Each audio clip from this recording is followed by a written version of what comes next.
إذا كان فيكم من هو مستعجل للذهاب إلى جهنم فليبرز لي هيا.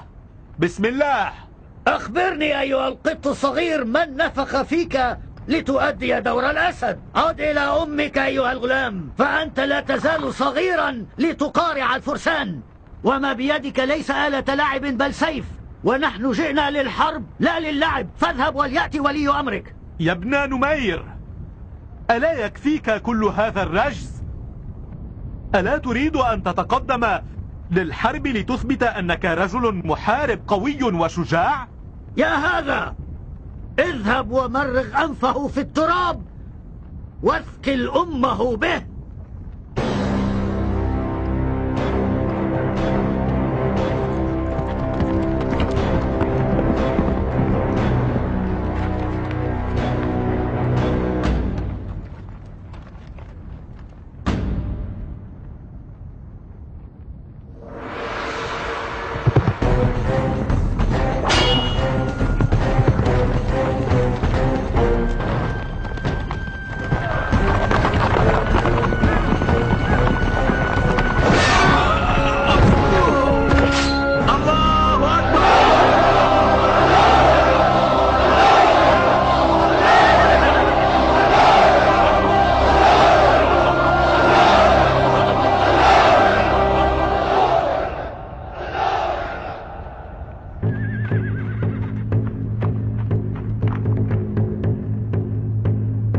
لا يا منذر، لا، لا تترجل، لا تترجل.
أهذا ما أردته؟ وهل بعد المنذر جاء دور جعفر؟ لا تضيع أجر مجاهدة المنذر. المنذر لم يكن كفوا لهذا الميدان. كان علي أن أذهب بنفسي وليس المنذر.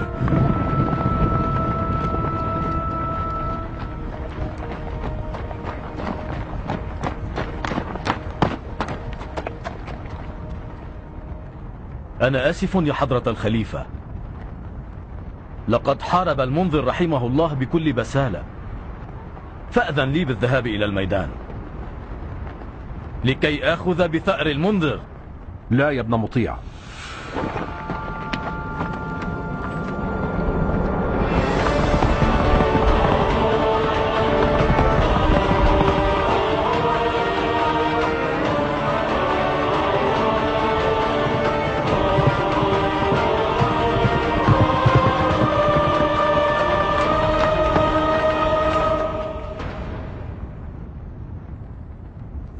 هل من مبارز؟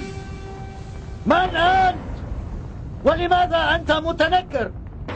دعك من هذا وأرني ما عندك من قوة يا ابن نمير. لقد سألتك من أنت. في ميدان النزال والحرب السيف فقط هو الذي ينطق عن اسم صاحبه. هيا فليخرج إلي أقوى رجالكم لأريكم جميعا من أنا. اذهب لمبارزته.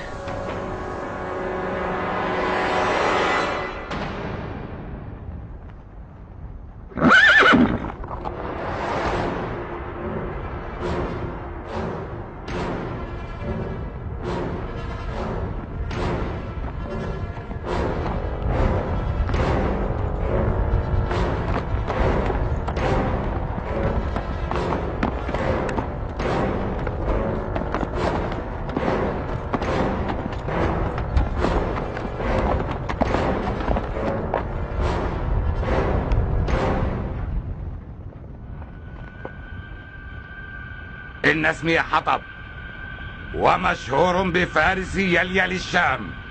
وأنت ما اسمك؟ لقد أزعجتنا أيها الصعلوك. كيف تريد أن أقتلك؟ بالنسبة إلي أفضل أن أبتلعك.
لم أكن أمزح معك. أردت منك أن يبرز إلي ما عندك من زبدة مقاتليك، أم أن كل رجال جيشك مثل هذا البو المنفوخ؟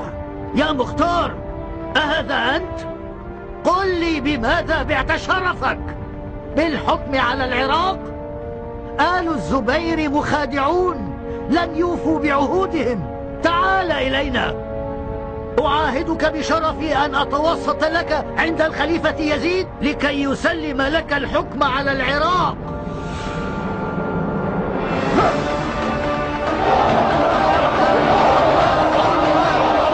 كفى حربا هذا اليوم.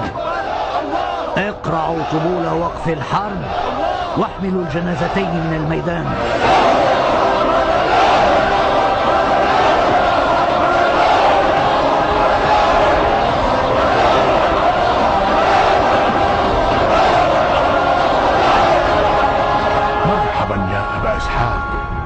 سلمت يداك. جعفر، احملوا جنازة المنذر.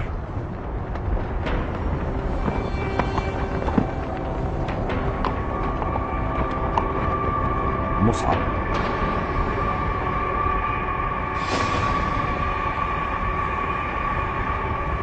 يجب أن تحذروا حملات العدو المباغتة.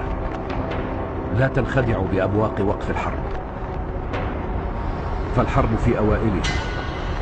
ابن نمير لم يقطع هذا الطريق إلى الحجاز لينسحب.